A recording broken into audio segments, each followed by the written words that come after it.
네, 오늘 3월 넷째 주일을 맞아 하나님의 전에 나오신 모든 성도님들을 주님의 이름으로 사랑하고 축복합니다. 잘 오셨습니다. 오늘 이 시간에는 이사야서 20장 1절에서 6절 말씀을 중심으로 해서 이사야의 순종이라는 제목으로 잠시 함께 은혜를 나눠보려고 합니다. 예언서를 보면 두 가지의 내용이 예언서에 기록이 되어져 있는데, 하나는 심판과 멸망에 대한 것이 기록되어져 있고, 또 하나는 구원과 회복에 대한 내용이 예언서에 기록이 되어져 있습니다. 특별히 하나님께서 예언을 위하여 사용하셨던 많은 여러 선지자들이 있었는데, 그 중에 가장 길게 선지자 활동을 했던 사람이 누구냐면 이사야입니다.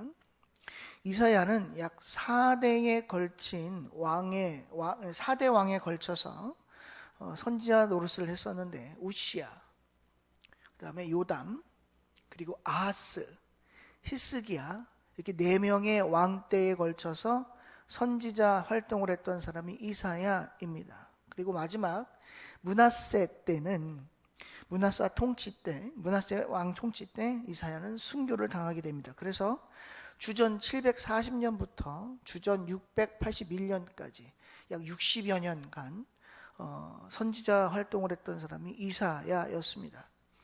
이사야가 쓴 이사야서는 총 66장으로 되어 있는데, 이 66장은 구약 39권, 신약 27권, 성경 66권과 마찬가지로 39장까지는 심판에 대한 내용이 있고, 그 다음에 40장부터 시작해서 66장까지 구원과 회복에 대한 말씀이 기록되어져 있는 걸 볼 수 있습니다. 그래서 이사야서 40장을 보시면 마태복음 3장 4장에 기록된 세례 요한이 했던 말, 세례 요한에 대한 광야에 외치는 자의 소리가 있다라고 시작하는 것이 이사야 40장입니다.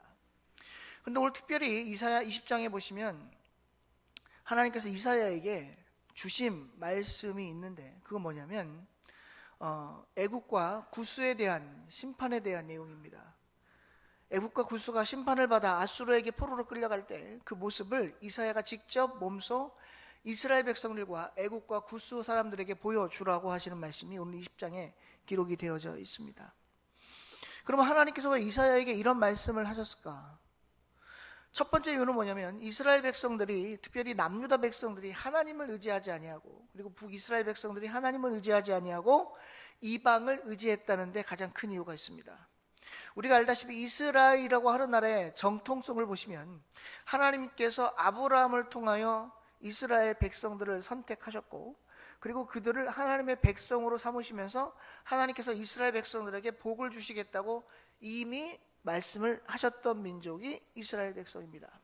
그리고 그 약속의 성취가 언제 이루어지냐면 출애굽을 거쳐서 이스라엘 백성들이 광야 생활 40년을 끝내고 가나안 땅에 들어가는 그 상황과 맞물려서 하나님께 약속의 성취가 이루어지게 됩니다. 하나님께서 이스라엘 백성들에게 계속해서 강조하셨던 말씀 중에 하나가 뭐냐면 나의 말을 청종하라는 겁니다. 청종이라는 말은 듣고 따라오라는 얘기입니다. 그러면 하나님께서 이스라엘 백성들에게 복을 주시겠다고 선포하셨던 것이 이스라엘 백성들과의 약속이셨습니다. 이 약속은 어디서부터 이루어졌느냐?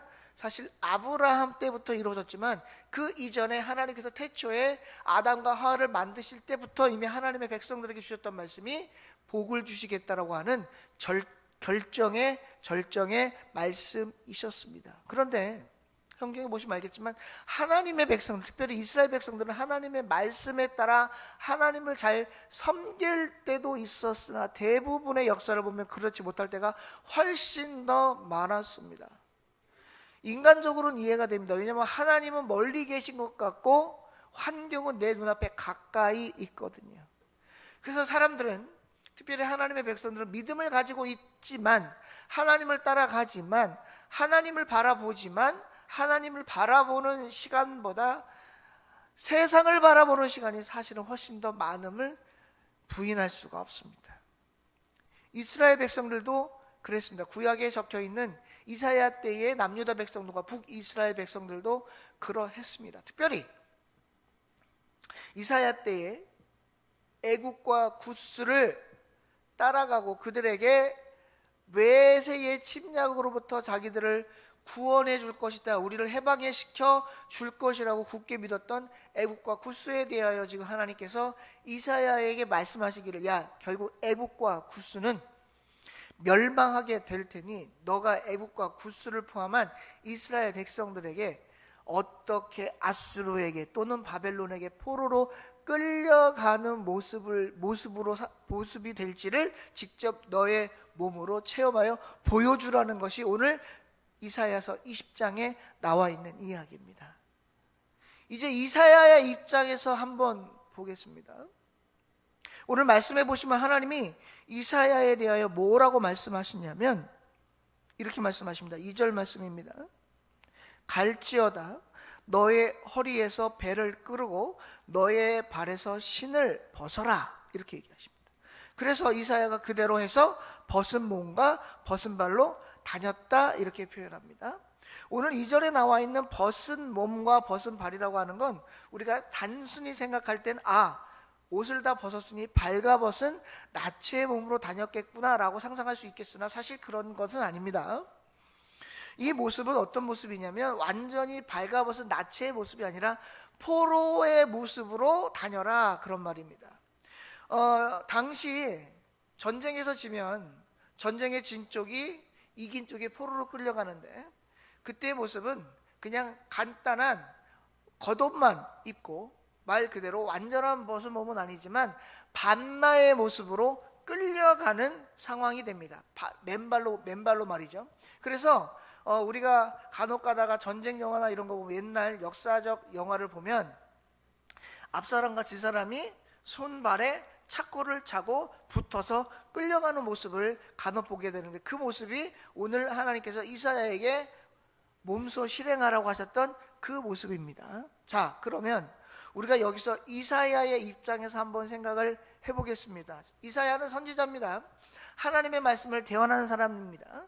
하나님께서 이사야에게 선지자 역할을 맡기셔서 백성들에게 하나님의 말씀을 들으라고 강요하셨고 권면하셨고 가르치셨습니다. 자, 그러면 오늘날로 얘기하면 이사야는 어떤 신분이냐면 목회자의 신분입니다. 말씀을 전하는 사람이죠. 그런데 하나님이 저를 빗대어 말씀을 들어보겠습니다. 저에게 말씀하시는 겁니다. 야, 말로 해서는 현립교회 성도들이 도저히 이해를 못하고 듣지를 않으니 네가 몸소 좀 실천을 해서 좀 보여줘야 되겠다. 네가 지금부터 3년 동안 벌거벗은 몸으로 강단에 서서 내가 하는 말을 전해라, 이렇게 얘기하는 겁니다. 여러분 상상을 한번 해보십시오. 제가 지금은 이렇게 가운도 입고 넥타이도 매고 머리도 단정하게 해서 여러분들에게 말씀을 전하지만 머리도 헝클어지고 씻지도 않고 완전히 벗은 모습으로 이 자리에 서서 말씀을 전한다고 한번 생각을 해보십시오. 여러분들, 그 말씀을 듣는 여러분들은 어떠한 생각이 드시겠습니까? 목사님 미쳤나 봐. 목사님 제정신 아니야. 정신이 약간 이상한 것 같아. 빨리 병원에 입원시켜야 되는 거 아니야? 야, 우리 교회 목사님을 빨리 다른 분으로 바꿔야 되는 거 아니야? 라는 생각 안 드시겠어요? 그러면 목회자의 입장에서 한번 생각을 해보십시오. 목회자는 그러고 싶을까요? 예, 중국 정부가 발칵 뒤집혔답니다. 지금 목회자는 그러고 싶겠냐고요. 하나님, 제가 어떻게 그렇게 합니까? 아니, 제가 사회적 체면도 있고, 제가 이래봬도 박사인데, 예? 박사 체면으로, 또 제가 신학교 교수인데, 교수 체면으로 어떻게 제가 벗은 몸으로 우리 교회 성도들에게 말씀을 전해요? 전 못합니다. 할 수 있지 않았겠어요? 그런데 오늘 이사야는 어떻게 했어요? 그렇게 했다는 겁니다.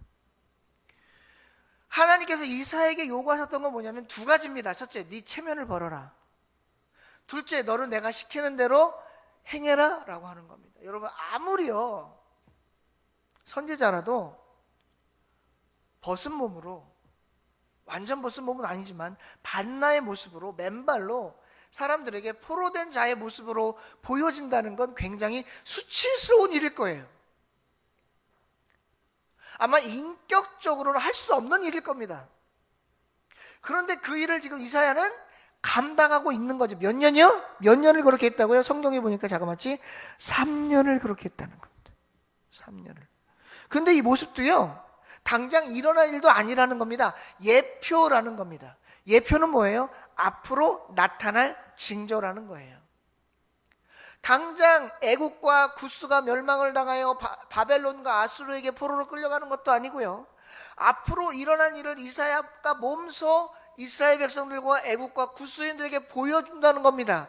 너희들이 하나님 믿지 않고, 특별히 이스라엘 백성들 너희도 하나님의 말씀을 따르지 않고 하나님을 믿지 아니하고 사람을 의지해. 그러면 하나님이 반드시 이렇게 만들 거야.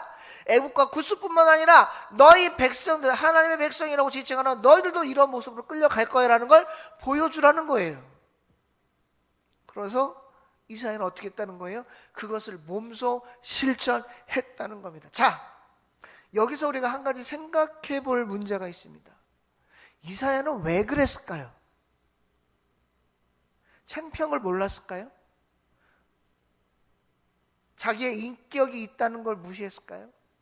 자기의 사회적 지위와 위치를 생각하지 않았을까요? 아마 그런 거 생각했으면 못했을 거예요. 여러분, 하나님이요, 저도 간혹 가다가 이런 생각이 드는데, 우리 하나님은 우리들에게 어디까지 순종을 요구하실까? 하나님은 나에게 어디까지 순종을 요구하실까요? 성경에 보니까 뭐라고 되어 있냐면 죽기까지라고 표현이 되어 있어요. 여러분, 제가 이렇게 질문을 한번 들어볼 테니까 답을 한번 해보세요. 조금 창피한 게 나아요? 죽는 게 나아요? 조금 창피한 게 낫죠. 조금 세상 애들 말로 조금 쪽팔린 게 나아요? 죽는 게 나아요? 조금 쪽팔린 게 낫겠죠. 창피는 잠깐이지만 목숨은 오래 가잖아요. 주님 부르실 때까지. 요즘 뉴스를 보면 많이 가슴 아픈 뉴스들이 많이 나오는데, 가장 가슴 아픈 뉴스가 뭐냐면 젊은 사람들이 자기의 생명을 일찍 끊는 거예요. 얼마 전에도 연예인 두 사람이 생을 일찍 마감을 했죠. 한 사람은 여자분인데 27살이고요. 27살이 맞나? 아무튼 20대고요. 또 하나는 40대 청년이었습니다. 둘 다 촉망받던 연예인이었는데 한 번의 실수로 그것이 회복이 되지 못하자 살 가망이 없다고 생각해서 목숨을 둘 다 끊어버렸어요. 여러분, 우리나라 속담에 그런 말이 있죠. 개똥밭에 굴러도 저승보다는 이승이 낫다, 이런 말이요. 오늘 이사야는 하나님 앞에 어떻게 순종했냐면 자기의 모든 걸 다 내려놓고 순종을 했습니다. 오늘 하나님은 우리들에게 요구하십니다. 너 나에게 어디까지 순종할 수 있어? 또 내가 너에게 이만큼 너에게 순종을 요구하면 이것도 할 수 있겠어? 라고. 우리는 하나님 앞에 이렇게 얘기하지 않나 스스로 돌이켜봤으면 좋겠습니다. 하나님, 저 이만큼은 할 수 있을 것 같아요. 근데 이 이상은 제가 감당할 수 없으니 이 이상은 저에게 요구하지 말아주세요. 사실 이거는 내가 하나님께 순종하겠다는 것이 아니라 하나님 앞에 내가 딜하는 거죠. 하나님, 저 요만큼만 할래요. 더 이상은 요구하지 마세요. 물론 내 자신이 이만큼은 감당하지 못할 것 같아서 못할 것 같아요 라고 할 수는 있겠어요. 여러분, 우리 흔히 빌립보서에 보면 잘 아시는 말씀 있잖아요. 사도 바울이 한 말입니다. 내게 능력 주시는 자 안에서 내가 모든 것을 할 수 있느니라. 이거 누가 한 말이라고요? 사도 바울이 한 말이에요. 사도 바울이 뭐라고 그랬다고요? 내게 능력 주시는 자 안에서 내가 모든 것을 할 수 있느니라. 그런데 우리는 그 말을 어떻게 해석을 하냐면, 내게 능력 주시는 자 안에서 내가 할 수 있을 만큼만 할 수 있느니라, 이렇게 해석을 하고 있는 것 같아요. 아니에요. 우리는 하나님께서 요구하시면 무슨 요구를 하시던 간에 우리는 할 수 있어야 해요. 그것이 뭐냐? 성경에서 요구하는 순종입니다. 우리는 말로는 순종한다고 하지만 사실은 순종하는 게 아니라 그냥 내가 할 수 있는 일을 하는 것이고 내가 하고 싶은 일을 하는 게 아닌가라는 생각을 해보게 돼요.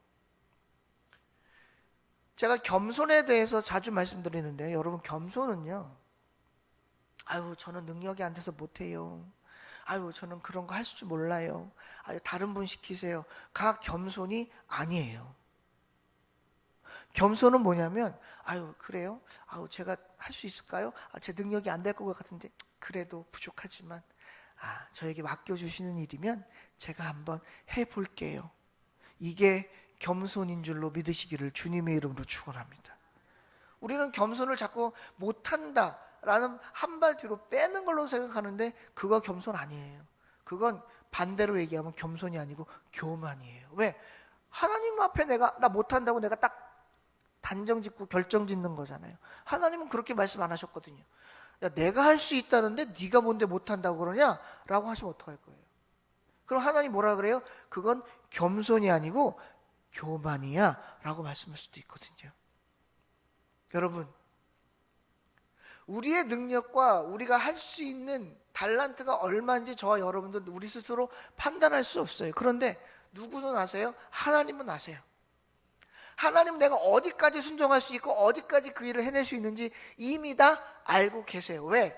하나님은 성경에 보니까 사도 바울이 뭐라고 했냐면, 토기장이가 토기를 빚을 때 이미 어떻게 쓸 것인지 그릇의 분량을, 그릇의 사용 역할들을 다 정해놨다는 거예요. 맞아요. 내가 간장 종지면 간장 종지만큼 쓰일 수 있겠죠. 내가 물컵이면 물컵만큼만 쓰일 거예요. 근데 내가 만약에 세상의 바다를 담을 수 있는, 커다란 바다를 담을 수 있는 그릇이라면 하나님이 그만큼 쓰시겠죠. 그리고 그만큼 요구하실 거예요. 반대로 그릇이 아니라 내가 어항에 있는 물고기라면 어항에서만 살면 돼요. 여러분, 근데 고래는요 절대 어항에서 못 살아요. 넓은 바다 가서 살아야지. 수족관에 가시면 이렇게 뭡니까, 이렇게 놀이터란다. 놀이공원 가시면 이렇게 돌고래쇼 이런 거 하잖아요. 여러분, 돌고래들이요 오래 못 산대요. 그런 데선 길어야 3년에서 5년 산답니다. 왜냐하면 자기 활동량이 정해져 있거든요. 고래는요 넓은 바다를 다니며 살아야 돼요. 그래야 자기 수명대로 살 수 있어요. 근데 가둬놓으니까 못 사는 거예요. 여러분, 우리를 혹시 우리 스스로 내 역할을 딱 단정지어서 난 요만큼밖에 못해라고 지금 정해놓고 있지는 않습니까? 오늘 이사야는요 자기의 체면 다 내려놨어요. 자기의 부끄러움 다 내려놨어요. 자기의 모든 건 내려놓고 하나님의 말씀대로 순종했어요.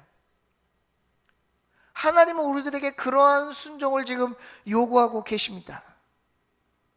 하나님 말씀만 하옵소서. 내가 하나님이 원하는 대로, 하나님 뜻대로, 말씀대로 순종하겠습니다 라고는 내가 얘기하고 있지만, 정말 하나님이 요구하시는 대로, 말씀하시는 대로, 그 순종하는 대로 내가 따라 살아가고 있나? 정말 하나님이 요구하시는 그 순종, 하나님 요구하시는 그 순종의 분량대로 내가 하나님께 믿음대로 살아가고 있나? 오늘 저와 여러분은 우리 스스로를 한번 돌아봐야 될 줄로 믿습니다. 한번 돌아보십시오. 난 정말 그렇게 살고 있나? 만약에 아니라면 저와 여러분은 오늘 이 시간 회개해야 합니다. 여러분, 저와 여러분의 그릇을 한정 짓지 마십시오. 우리는 나의 그릇이 어디까지인지 알 수 없습니다. 그 그릇을 한정 지을 수 있는 분은 오직 성삼위일체 하나님밖에 없습니다. 그분만이 나의 그릇을 정해 놓을 수 있어요. 오늘 말씀해 보니까요 4절에 뭐라 그러냐면, 이와 같이 애굽의 포로와 구스에 사로잡힌 자가 아수르 왕에게 끌려갈 때에 젊은 자나 늙은 자가 다 벗은 몸과 벗은 발로 볼기까지 드러내어 애굽의 수치를 보이게 돼 있는, 이걸 지금 누가 보이고 있는 거예요? 이사야가 보이고 있는 거예요. 이사야가 다니면서 얘기하는 거예요. 야, 너희들 이렇게 끌려갈 거야. 내 모습을 봐. 이게 애굽의 수치야. 구스의 수치야. 너희들이 그렇게 맹종하고 따라가고 의지하는 애굽과 구스가 이렇게 될 거야. 너희들은 애굽과 구스를 의지하면 안 돼. 너희들은 오직 하나님만 의지해야 해. 지금이라도 돌아와서 애굽과 구스를 바라보지 말고 하나님 앞에 회개하고 돌아와야 너희들이 살 길이 열린다 라고 얘기하는 거예요. 그러면서 자기의 모든 걸 드러내놓고 있는 거예요. 여러분, 오늘날 저와 여러분들이 이 세상에서 살아감에 있어서 어떤 믿음의 모습으로 세상 사람들에게 보여집니까? 여러분, 믿음에는요, 성경에 보니까요, 체면이 없어요. 믿음에는요, 성경에 보니까 부끄러움이 없어요. 제가 얼마 전인가 그 하남에 있는 스타필드를 한번 간 적이 있어요. 거기 이제 가끔씩 제 아내랑 가거든요. 바람 쐬러 가는데 며칠 전에 갔는데요. 이제 스타필드가 실내고 넓으니까 걸어 다니고 운동하기 좋거든요. 거기 한 2시간 거리면 거의 만 걸음 돼요. 근데 가는데 어떤 노신사가 이렇게 중절모를 딱 쓰고 코트를 딱 입으시고 걸어 다니시면서 뭘 들고 다니세요. 저분이 뭘 들고 다니라 봤더니 성경책이에요. 성경책. 근데 저 요즘에 그러면 잘 못 봤거든요. 근데 저 거기가 처음 봤어요. 성경책인데 이분이 뭘 어떻게 얘기하냐면 앞에는 그냥 빨간 그냥 거고, 그러니까 앞면만 보면 성경인지 몰라요. 근데 들고 다니시다가 사람을 만나면 이걸 딱 뒤로 돌리시는 거예요. 근데 뒤에 뭐라고 써 있냐면 한글로 성경 이렇게 써 있어. 그러니까 이게 들고 다니시다가 사람 보면 성경이라고 써 있는 딱 돌리시면서 뭐라고 하시냐면 예수 믿읍시다 이러시는 거예요. 이왕 하실 거면 크게 하시지. 나도 안 들리더라고. 들어보니까 이 말이야. 사람 볼 때마다 예수 믿읍시다. 또 지나가다 예수 믿읍시다 이러시더라고. 여러분, 저도 전도를 해봤는데요, 솔직히 말씀드릴게요. 전도 되게 부끄러워요. 되게 창피해요. 전도지 줄 때 받으면 너무 감사한 거야. 근데 안 받으면 막 손이 부끄러워서 어떻게 할 수가 없어. 제가 안산에서 사역할 때인데요, 부목사로 있을 때인데 그 안산에 계신 그 담임 목사님은 전도에 목숨을 거신 분이에요. 그래가지고 늘 저 전도지를 들고 다니시면서 걸어 다닐 때마다 사람들 보면 예수 믿읍시다. 예수 믿으면 행복합니다. 예수 믿읍시다. 예수 믿으면 행복합니다. 예수 믿읍시다. 예수 행복, 이걸 계속 하는 거야. 담임 목사가 그걸 하니 부목사가 안 할 수 있어요? 부목사 둘이 뒤에 따서 또 이렇게 따라다니면서 야, 니들 따라오면서 그거 하라는 거예요. 그걸 하는데요, 정말 세상 말로 미치고 환장하겠더라고. 창피해 죽겠는 거야. 이거 받으면 감사한데 안 받고 비켜. 외면해버리면 어찌 할 바를 모르겠더라고. 근데 그분 아랑곳하지 않고 예수 믿읍시다. 예수 믿으면 행복합니다. 예수 믿읍시다. 예수 믿으면 행복합니다. 제가 그분한테 다른 건 모르겠는데 그거 하나 배울 점이 있더라니까요. 그분은 부끄러움을 몰라요. 창피한 걸 몰라요. 수치심을 몰라요. 제가 나중에 가만히 생각을 해봤어요. 저분은 어떻게 저렇게 전도를 할까? 그랬더니 자기가 알고 믿은 예수님이 너무 좋아서 참을 수가 없는 거야. 그러니까 막 전도를 안 하고는 참을 수가 없는 거예요. 자, 우리 성도님들, 오늘날 우리 성도님들은 전도를 하고 다니십니까? 전도 어떻게 해요? 창피해요, 목사님. 전도한다고 전도도 안 돼요. 괜히 전도했다가 요즘에 욕먹어요. 혹시 그런 분 계시나요, 여러분? 저는 예수를 믿으면서 참 많은 분들을 제가 복음 전파해서 전도도 해봤지만, 구원도 시켜봤지만, 전도할 때마다 느끼는 게 뭐냐면, 전도는요, 불교 용어를 써서 죄송합니다. 전도는 불교 용어로 하면 고행입니다. 고행. 이 고자가 쓸쓸할 고자이기도 하지만 고통스러울 고자도 돼요. 그러니까 전도는요, 쓸쓸하고 고통스러운 행함이라는 사실이에요. 그런데도 이걸 하는 거예요. 왜? 너무 내가 알고 있는, 내가 믿는 예수님, 나에게 찾아와 주신 예수님이 너무너무 좋으니까.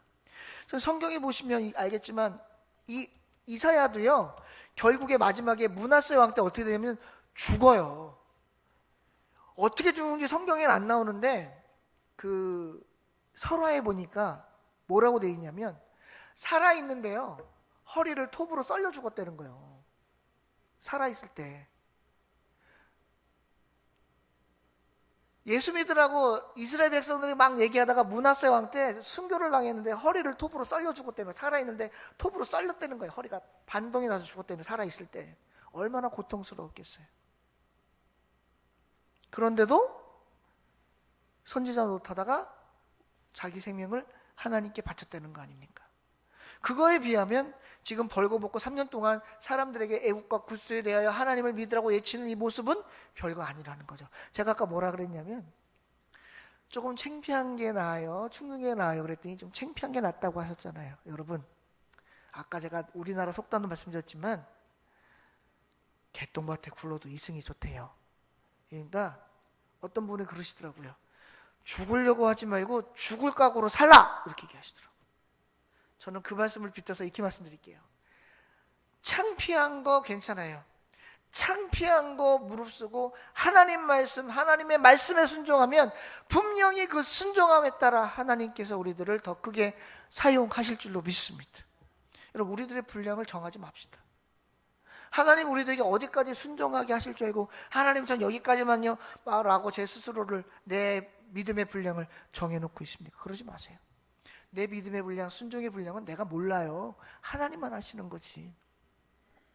오늘 이사야가 야, 너 맨발로 좀 창피하겠지만 사람들에게 네 볼기작전 보여주고 그러고 다니면서 초라하게 애국과 굿수가 이렇게 포로로 끌려갈 거라고 내 백성들과 애국과 굿수 사람들에게 전하고 다녀. 3년 동안. 3일도 창피해 죽겠는데 3년 동안. 이사야는 어떻게 했어요? 순종했어요. 이사야가 어떻게 했다고요? 순종했어요. 저와 여러분들에게 하나님이 명령하시면 우리는 어떻게 해야 돼요? 순종해야 돼요. 한번 따라해 보시겠어요? 하나님, 어떠한 명령을 하시든 그것이 무엇이 되었든 말씀 따라 순종하겠습니다 라고 믿으시는 분, 결단하시는 분만 아멘 하시길 바랍니다. 안 하신 분도 있는 것 같아. 왜? 난 자신이 없어 하시는 분도 있을 거야. 근데 아멘 하신 분들은 꼭 그렇게 하시기를 바랍니다. 여러분, 하나님께 좀 크게 쓰임 받았으면 좋겠어요.